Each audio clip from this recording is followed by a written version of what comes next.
I'm Debbie Emery, and we're at TheWrap studios with UFC fighter Nate Diaz. How are you handling this spotlight and people like coming up and recognizing you and everyone having something to say about that fight? I like doing this kind of thing after the fight, for sure. You know, it's better. How was it before the fight then? Before the fight, it's a mess. You know, they were wanting to come here, they wanted to come there, forever for the last, since I started fighting. They want you like doing all this press stuff, and you're under some pretty messed up circumstances. You have to fight somebody. You're on a diet, you're making weight, you're thinking about the fight, so it's a mess. So afterwards, it's all good and fun though, so I like it. We've seen Ronda Rousey like become a Hollywood star. I think that's just a part of her career and her story and what's happening with her, and I think she's doing great at everything. Even, you know, in the fight game, there's ups and downs, and you gotta be ready to accept even the downs. So I think she's tough, and she's gonna do great in the future, and has already done better than everybody in the past already. So I think it's cool. We saw you had a bit of a beef with Justin Bieber after the Conor McGregor fight, with him like tweeting things, and I saw there was an Instagram picture of you guys the other day together.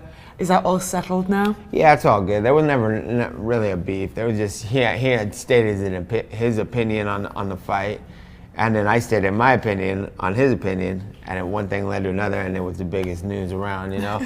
So, and then I ran into him, and he was like, "Hey, what up? You know, it's cool, man." And I was like, "Yeah, it's all good." Had you had any interaction with him before the Conor McGregor fight? Were those No, tweets I just saw like, the out opinion. of the blue? Yeah, I was out of the blue, and I ran into him, and everybody was coming up to me. They're like, "Justin's here, Justin's here." Like, you know, there was gonna be a full-on clash, but I was like, "That's all good, man." And he came and found me and said, "What up?" I mean, we saw Conor McGregor before the fight. He never shuts up. He's a little Irish guy, lots of trash talking. How do you approach that before a fight? Does it bug you? Is it just part of his style? They never like push it out like for me, how they've done for him.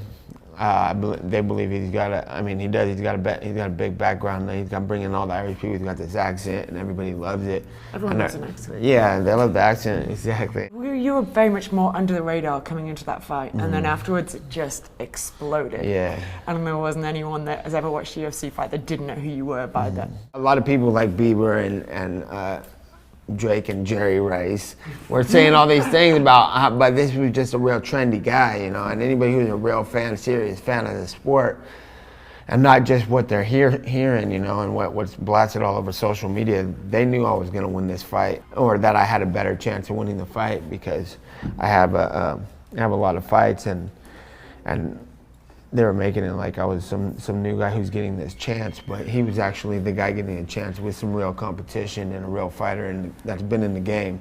Well, thank you so much for coming in. We really appreciate it. Good luck in your next fight, and good luck in your triathlon. Right on, thank you.